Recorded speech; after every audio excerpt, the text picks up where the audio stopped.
Assalamualaikum warahmatullahi wabarakatuh. Welcome back to my channel. Video kiyya kanarraa ijoolleen umriin keessan 18 gad ta'e akkasuma ijoolleen shamarranii hin heeruminii fi ijoolleen dhiiraa viidiyoon kun isin ilaallatu waan ta'eef osoo dabarsitanii isin gorsa. Har'aa ijoollee shamarranii gaa'ela keessa jiran qofa wajjin haasa'uudhaaf hin dhufe. Ati kan shamaraa kan mana dhaabattee jaarsa kan keetii wajjin jireenya gaa'elaa jiraataa jirtu. Har'aa ሌላኛውን የሴትነት ጥበብ አስተምርሻለሁ። መላ ሸመሪ አባ ምና ኢሲ ኢቲን ቀቡ ደንዴቱ akka inni to'annoo kan kee jala ta'u akka inni adada mana kan keetii gadi baheen haga mana kan keetitti as deebi'utti sammuu isaa keessatti siyaadaa oolu isa taasisu keessaa isa tokko kan ta'e mala haati manaa abbaa manaa isii tiriit ittiin gootu isa dhungoo jedhamu akkamitti abbaa manaa kan kee wajjin waan kana raawwachuu akka dandeettu sirriitti sitti hima. San dura garuu akkuma yeroo hunda isin jedhu viidiyoon kun namoota baay'ee bira akka gahu laayik gochuudhaan eegala. Warroonni haaraa taatan akka inspire sabskiraayib gochuun maatii jaalalaa kanatti ida'amaa isin jedhaa ceessa booda deebina.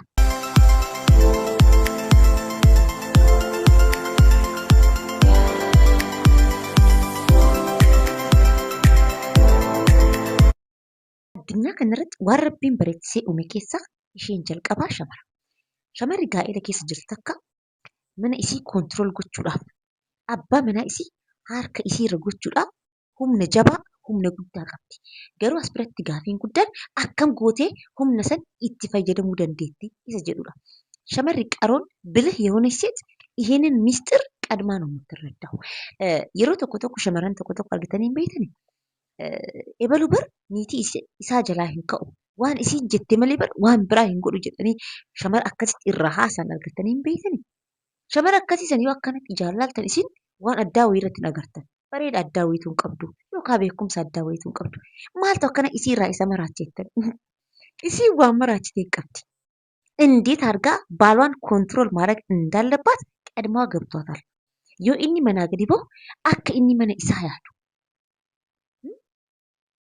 Bakka akka inni shamara biraa arguu hin dandeenyetti ija isaa jaamsitee jirti. Taadiyaa shamara akkanaa kana ta'uu yoo barbaadde kennaa uumamni uumamaan siif kenne san akkamitti itti fayyadamuu akka qabdu beekuudha qabda. Baay'ee shamarran erga heerumaniin booda ilmoo tokko lama erga dahaniin booda fedhiin isaan ijoollee dhiiraa irratti qaban yookiin ammoo waan akka ifa manaa godhaatii waan akka hariiroo yookiin walqunnamtii abbaa manaa isaanii wajjin raawwachuudhaaf fedhiin isaanii baay'ee gadi bu'aa deemaa jedha qorannoon. Shamarran hedduunis waan kana ragaa bahaniitiin jiru.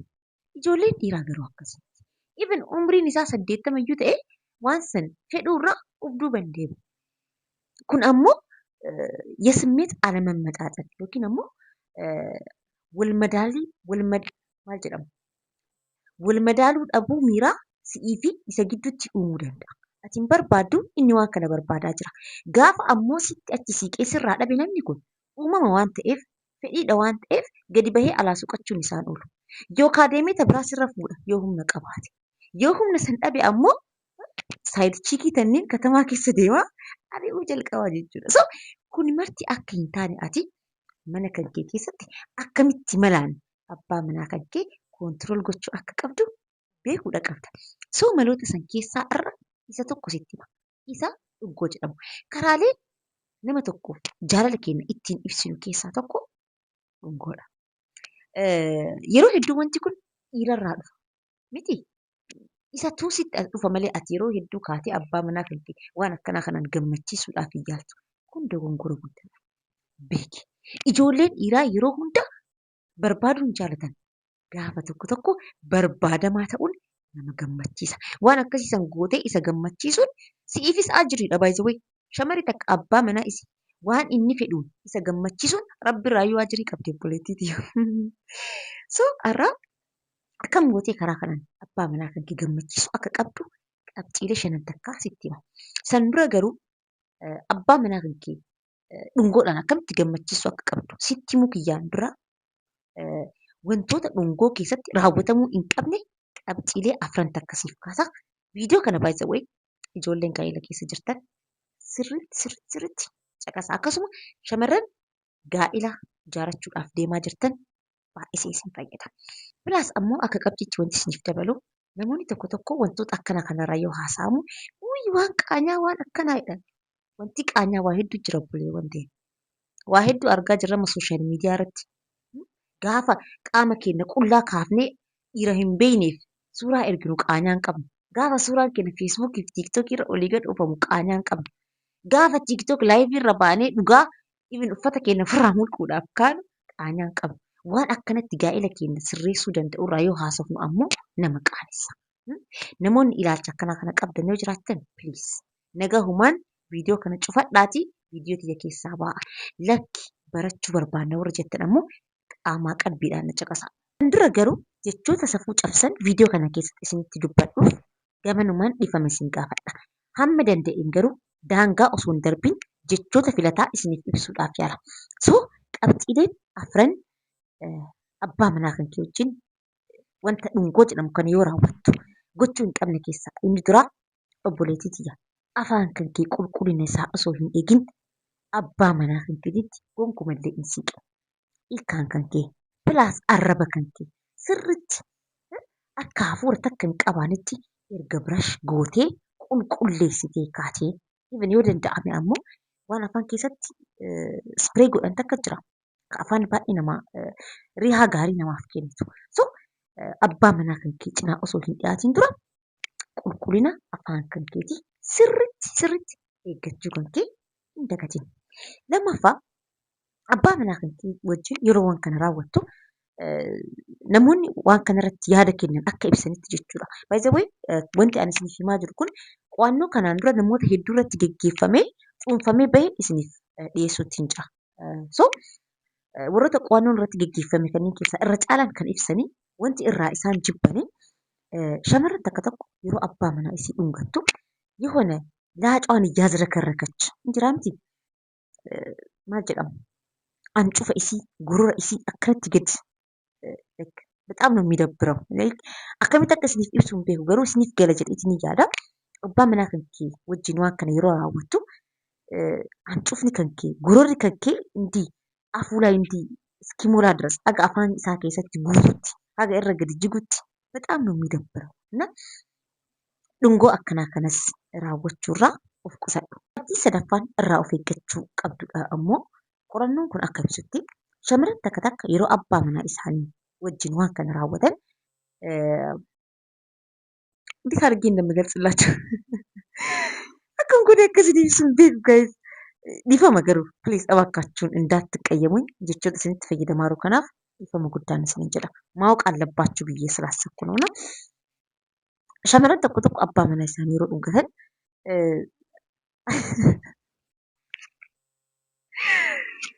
oh my god yaa ይቅርታና yeroo waan kana raawwatan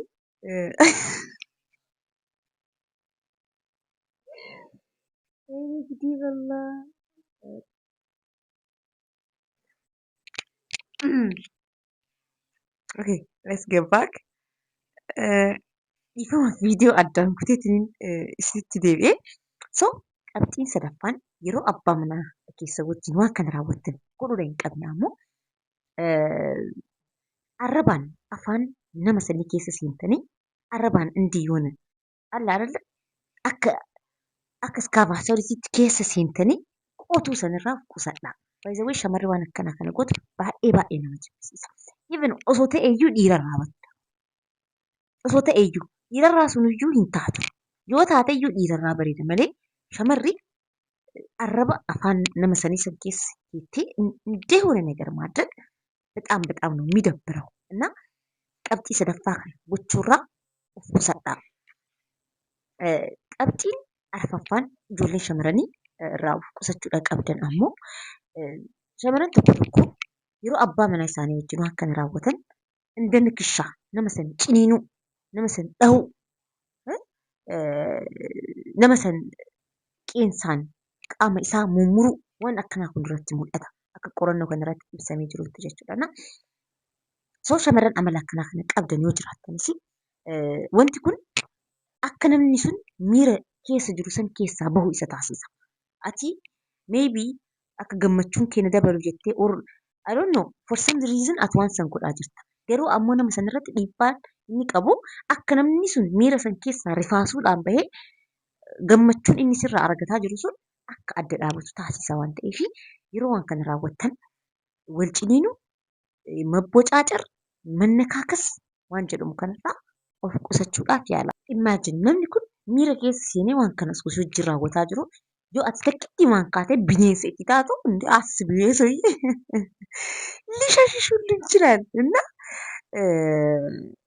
waan akkanaa kanarraa waan akka ciniinuu nama san qeensaan waan argitaniif even meeshaadhaan warra namatti darbatee nama dha'utu jira jedhani. Viidiyoo tokko irratti muuvii afaan Amaariffaa tokko irratti yeroo ilaalu haati manaa abbaa manaa isii wajjin waan kana yeroo raawwattu meeshaa mana keessaa fuutee yeroo isiin mana keessa ariisutu jira. Is like what is this? Wanti kun maal jedhamee akka ibsu maaruun namoonni amala akkanaa kana qabaatan namni kun akka waan kanarraa sodaatee miira san keessaa bahu isa taasisa waan ta'eef waan akkanaa kana qabxiilee afran kana osoo gochuudha baattanii ilaallu. Gara ammoo wantoota yeroo abbaa manaa kan wajjin waan kana raawwattan ta'uudha qaban akka daran inni jaalala fedhu sirraa argatu akka atis gammaddee inni sirraa gammadu akka ajaja manaa gadi bahee haga mana isaatiitti ol deebi'u isa hawwisiiftu isa taasiftu qabxiilee ammasitti himu kana hojiirra oolchuudhaaf yaala. So qabxiin tokkoffaa fi inni duraa abbaa manaa kan kee biratti dhiyaachuu kan keetiin isa dhungachuu kan keetiin dura wantoota gochuu qabdu keessaa inni duraa qabxii duratti siif dhayeetiin jira qulqullina afaan kan keetii. Kana yeroo hundaa make sure yeroo isatti dhiyaatu rihaan bareedni afaan kan kee keessa nama harkisa baay'isa wayi. Osoo atuun asanitti dhiyaachuu baattee inni nuu dirqamee sitti as dhufa. Hafuurri afaan kan son keessaa bahu isa gammachiisa. የሆነ በዛ በምታደርጉት ነገር ላይ የሚጨምረው ስኬል ነገር አለ። ሶ ሰንጎቹ ከንኬትን ድረ የሮ ሁንዳ አፋን ከንኬ ቁልቁሉ ተኡፊ ስሜል ዮኪን ሞ ሪያ ጋሪ ቀባቺሳ መርከን ይፈጠው ቀብቲ ለመፋነሞ ሂዲን ከንኬ ሶፍት ተውዳ ቀባ ቫዝሊን ይገረገራ ዮኪን ሞ ቻፕስቲኪ ከብሻኒን ይጅራምቲ ይሰዲበቹላ ሂዲን ከንኬ ሶፍት ሲታይ ራሱ የሚማርክ shamarri takka abbaa manaa isiitti yoo hin bareedne eenyuuf bareeddi? Nuti bar akka amantaa keenyaatti osoo deemne bar shamarri yeroo gadi baatu silaa ምንም ነገር አትቀባው። Nuti yoo gabbaanu kaan dibannee kaan uffannee shittoo fi gadi naqnee gadi baana miti. Sila akka amantaatitti osoo itti deemneeti shamarri yoo manaa gadi baatu matakkallee godhattee waliin baatu. Yeroo manatti ol deebitu sa'aatii abbaan manaa isii alaa seenuudhaaf dhiyaate dhiqattee uffattee bareeddee diddibattee rihaa gaarii godhattee yoo inni isa argu maashaallah yaa nuuri jedhee akka inni itti gammadu silaa isa godhuu qabdi akka amantaa keenyaatti osoo deemne nuti ammoo garagalii yeroo manaa gadi baanu uf qaqqabnee kaan dibannee kaan uffannee gadi baanu yoo manatti os seennee abbaan manaa keenya dhufu maraattu fakkaannee isa eega. This is completely wrong. So haga danda'amini I know kan yeroo jedhu haala jireenya keessan ግምት ውስጥ ሳላስገባ ቀርቼ አይደለም namni bareeduuf uf bareechisuuf uf qopheessuuf haalli jireenyaas murteessaadha. Sun akkuma jirtu ta'ee ammoo abbaan manaa kan keessa ammoo dirqama qabda isaaf kana gochuudhaaf ati guddeetaa አይደለም by the way ግዴታ ነው. Akka amantaa keenyaatti shamarri takka midhaan osoo bukeessaa irratti abbaan manaa isii kotteedhaan deemuudhaa dirqama qabdi. ይሄ ግዴታ ነው። ባልሽን ማስደሰት በነገራችን ላይ ባልሽን ማስደሰት ያለብሽ ለባልሽ ብለሽ ብቻ ሳይሆን ለአላህ ብለሽ ነው። ረብሌ ስራ ገመዳ ቤት አባ መናኸን ጋፋ ገመቺፍ ረብሌ ስራ ገመዳ መለይኮኒ ስትገመዴለ ጋፋ አባ መናኸን ኪዋ ስራ ፈዴ ስራ ደቤ halkan guutuu maleekaan si abaaraa bulti jedha subhaanallah. እና አባ መናኸን ኪ gammachiisuun abbaa manaa keetiif qofa osoo hin taane kalaama rabbii kan keetiillee guutuudhaafi. So qabxiin lammaffaan yeroo abbaa manaa kan keetitti kala'uudhaaf deemtu naannoo afaan kan keetitti vaaziliinis ta'ee chaappistikiis ta'ee godhattee akka siyaayሽ ራሱ እንዲጓጓ ልታደርጊው ይገባል. So qabxiin sadaffaan yeroo abbaa manaa kan kee wajjin waan kana raawwattu akka inni sitti gammadu isa taasisu ammoo abbaa manaa kee wajjin yeroo waan kana raawwachuudhaaf deemtan eye contact waan jedhamu. Ijaan wal ilaaluu waan kana viidiyoo darbee keessatti isiniif kaasee jira. Moora ammoo asitti isiniif ibsa.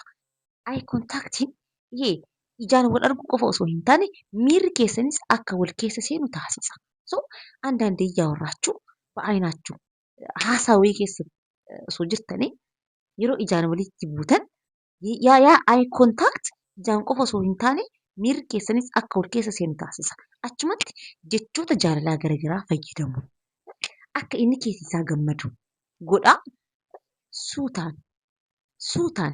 suutaan gara abbaa manaa kan keetti dhiyaattee waan akkasii sana yeroo isa wajjin raawwattu ይሄ ወንድ ልጅ በጣም ከሴት ልጅ የሚፈልገው at the same time ammoo waan inni akkaan irraa gammadu keessaa isa tokko. Dhungoo ijaan wal ilaalaa suutaan tasgabbiidhaan jechoota jaalalaa waliif ibsaa yeroo wanta kana raawwatan abbaan manaa obboleettii hedduu takka sirraa gammada. Mee waan kana abbaa manaa wajjin yaali. Garuu ammoo warroonni osoo gaa'ela hin godhatin boyfriendiif girlfriendii wajjin waan kana raawwachuuf as jala jirtanii yoo jiraattan tirfuu diqaalaa mashakam ነው tirfuu ከአላህ ጋር መጣላት ነው waan biraa waan isiniin jedhu hin qabu. So bakkachuun shamarran gaa'ela keessa osoo hin seenin waan akkanaa kana dhiira wajjin raawwaturraa of qusadhaa. Dhiirri gaafa takka waan kana sirraa argate obboleettii tiyya never si fuudhu. By the way amala dhiirri shamara gaa'ilaan dura itti taphate fuudhuun barbaadu obboleettii tiyya. Gaa'ilaan dura torbaa saddeetii taphatee gaafa saglaffaa ammoo intala manaa wayii xiqqishuu wayii waan akkanaa kana argitee hin beekne akkasiisan fuudhuu barbaada. Moonyi እንዳትሆኑ gaa'ila keessa osoo hin seenin dhiira kamuu wajjin waan akkanaa kana raawwachuurraa obboleewwan tiyya of qusadhaa.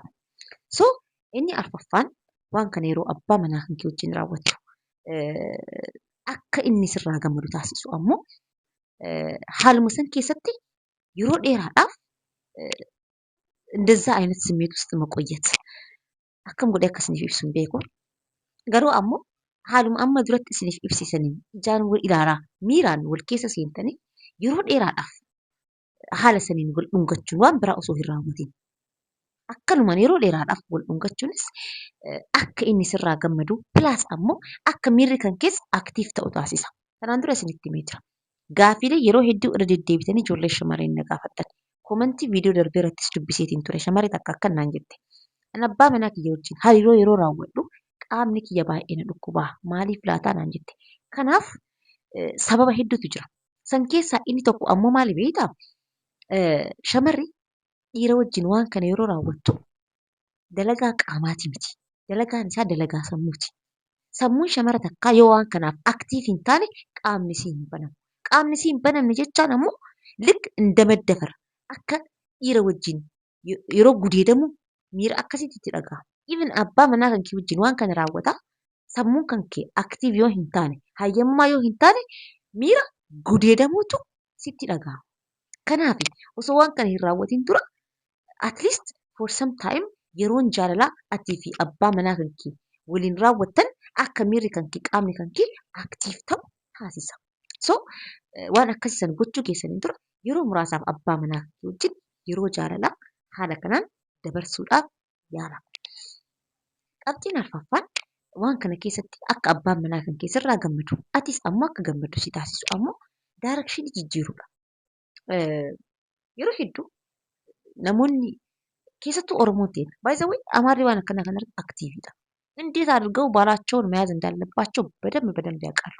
ይሄንን አኳን ሳልፈቱልኝ ታቲ አሮን ነው ፕላስ አሞ ጋይስ ለህይወታችሁ የሚጠቅምን ምንም አይነት ነገር ለማወቅ ወደ ኋላ እንዳትሉ ጉግል ኬስ ሲና ሰርች ጎዳ ኪታብ ዋን አከና በርሲሱ ዩ አርገተን በረዳ ዱቢሳ ቤካ አባ መና ኬሰ ወጅን ኢትፈየደማ ጅረኛ ገመቹ ወሊን ጅራዳ ሞንቲና ዱንጎ ሀዳመና አባ መና ግድት ራወተኑ ጀደሙ ዳይሬክሽን ተቆ ቆፋላ በቃ የሆነ አንድ ዳይሬክሽን ብቻ ነው የሚጠቀሙት ኢንስቴድ ገሩ ዳይሬክሽን መለዋወጥ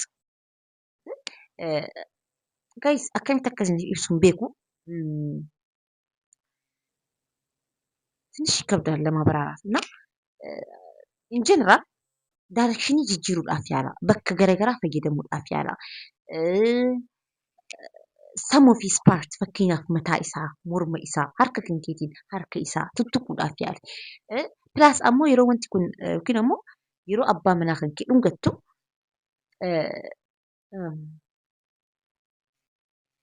pilaas bakka kanatti sirriitti osoo isiniif ibsee natti tola gin qaalaa taaxxamu jechoota ittiin isiniif ibsuu danda'uun dhabe.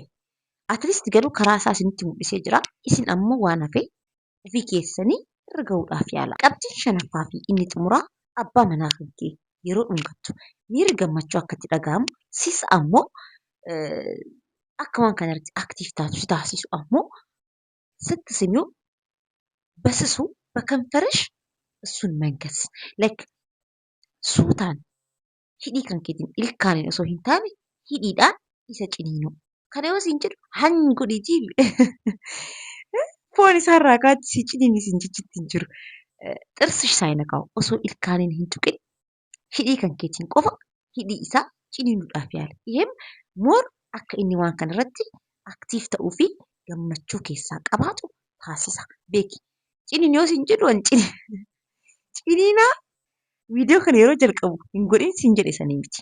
Inni kun ilkaaniin osoo hin taane hidhiidhaan suuta yoo ciniintu moor innis waan sanarraa gammachuu akka qabaatu aktiif akka ta'u isa taasisa.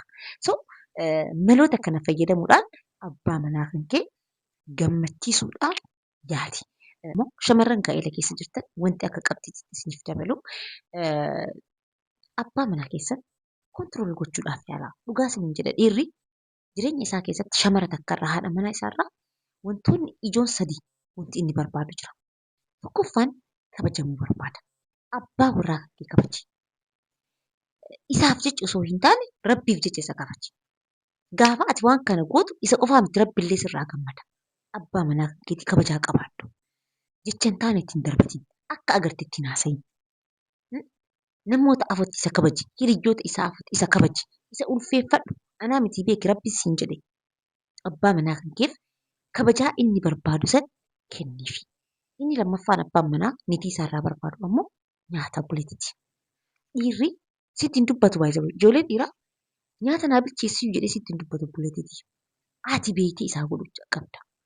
Ati beektee waan inni fedhu, waan inni barbaadu, waan inni jaalatu, waan humna rabbiin sii kenneen waan qabduun abbaa manaa kan kee tiriit godhe. Mee ijoollee amaaraa laalaa mee tiktookii ijoollee amaaraa jala seenaa laala.